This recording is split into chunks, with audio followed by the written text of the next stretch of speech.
Hello, நமஸ்காரம். இன்றைக்கி மடிப்பாக்கம் சுந்தரி மாமியார் கிச்சனில் மரவள்ளி கிழங்கு வச்சு எப்படி குழி பணியாரம் பண்ணலாம் அப்படிங்கிறத பார்க்கலாம். நம்ம எப்போவும் இட்லி மாவில் குழி பணியாரம் நார்மலாக பண்ணுவோம். அதை விட இது போல் செய்கிறது நல்ல வித்தியாசமான டேஸ்ட்டில் கிறிஸ்பாக ஹெல்த்தியாகவும் இருக்கும். இப்போ இந்த குழி பணியாரம் பண்ணுறதுக்கு ஒரு டம்ளர் அளவுக்கு இட்லி அரிசி போட்டுக்கலாம்.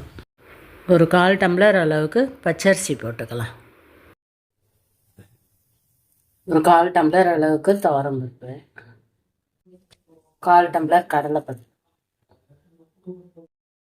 இதை நல்லா ஒரு 2 தடவை களைஞ்சிட்டு தண்ணியை விட்டு ஊற வச்சிடலாம். 2 தடவை நல்லா களைஞ்சிட்டு இது கூடவே ஒரு 3 காஞ்ச மிளகாயும் போட்டுட்டு நல்ல தண்ணியை விட்டு ஊற வச்சிட்டோன்னா அதை விட்டு அரைச்சிக்கலாம். இது ஒரு 3 மணி நேரம் நல்லா ஊறட்டும். இப்போ 3 மணி நேரம் எடுத்து இந்த அரிசி நல்லா ஊற எடுத்து இப்போ மரவள்ளி கிழங்கு நல்லா அலம்பிட்டு மண் போக தோல் சீவிட்டு கேரட் துருவலில் வச்சு இதை துருவி எடுத்துக்கலாம்.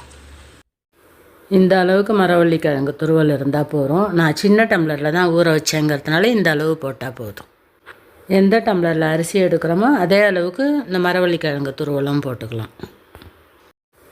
இப்போ ஊற வச்ச காஞ்ச மிளகா அரிசி எல்லாத்தையும் மிக்சி ஜாரில் சேர்த்துட்டு நல்லா கரகரப்பாக அரைச்சிக்கலாம். ரொம்ப வழவழன்னு அரைக்கக்கூடாது. நம்ம அடைக்கெலாம் அரைக்கிற பதத்துக்கு அரைச்சிண்டா போகிறோம். இதுக்கு தேவையான அளவுக்கு உப்பு போட்டுக்கலாம். நம்ம மரவள்ளி கிழங்கு போட்டு பண்ணுறது வாயு கொல்லும், சில பேருக்கு ஒத்துக்காது. அதனால் 1 இன்ச்சு இஞ்சியை மண் போக நல்லா அலம்பிட்டு தோல் சீவிட்டு அது துண்டு துண்டாக நறுக்கிட்டு அதில் போட்டுக்கலாம். ஒரு 1/4 டீஸ்பூன் அளவுக்கு பெருங்காயப்பொடி போட்டுக்கலாம். எல்லாத்தையும் இப்போ நல்லா கரகரப்பாக அரைச்சிக்கலாம்.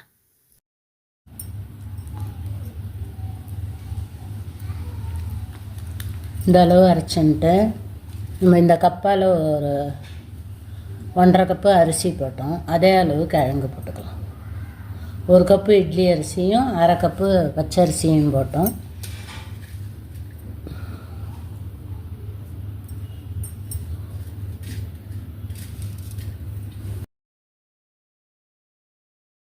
இந்த கிழங்கையும் போட்டு ஒரு சுற்றிக்கணும். ஒரு 2 மீடியம் சைஸ் பெரிய வெங்காயத்தை எடுத்து பொடி பொடியாக நறுக்கிட்டு அந்த மாவுலேயே போட்டு ஒரு கொத்து கருவேப்பிலையும் போட்டு நல்லா கலந்துக்கலாம். வெங்காயத்தை போட்டு கலந்து பார்த்துட்டு ரொம்ப கெட்டியாக இருந்தால் ஒரு 1/4 டம்ளர் அளவுக்கு தண்ணியை விட்டு கலந்துக்கலாம். இதுலேயே கொஞ்சம் கடுகு உளுத்தம்பருப்புலாம் தாளித்து கொட்டுறதுனா கொட்டிக்கலாம். நம்ம ஏற்கனவே பருப்பெல்லாம் ஊற வச்சு தான் அரைச்சிருக்கிறதுனால நான் பருப்பெல்லாம் போட்டு தாளித்து கொட்டலை. இந்த அளவுக்கு அந்த மாவை திக்காக வச்சுக்கணும். ரொம்ப தண்ணியாக விட்டு கரைச்சிக்கக்கூடாது. திக்காக இருந்தாலும் ஒட்டாமல் குண்டு குண்டாக எடுக்கிறதுக்கு வரும். இப்போ ஸ்டவ் ஆன் பண்ணி கல் சூடானதும் கொஞ்சம் எண்ணெயை விட்டுட்டு ப்ரெஷ்ஷால் மேலே எண்ணெய் படுற மாதிரி எல்லா குழியிலையும் பண்ணிவிட்டு நம்ம கொஞ்சம் கொஞ்சமாக மாவு விட்டோம்னாக்கா ஒட்டாத நன்னா வரும். சின்ன கரண்டியாக எடுத்துட்டு ரொம்ப வழிய விடாமல் 3/4 திட்டத்துக்கு விட்டுட்டோம்னாக்கா அது உப்பி போடுறதுக்கு ஈஸியாக வரும். அடுப்பை நல்லா சிம்மில் வச்சுட்டு ஒரு மூடி போட்டு மூடிடலாம். ஒரு 2 நிமிஷம் நல்லா வெந்ததும் ஓரங்கள்லாம் செவந்திருக்கும். அந்த டைமில் நம்ம திருப்பி போட்டோம்னாக்கா ஈஸியாக திருப்பறதுக்கு வரும்.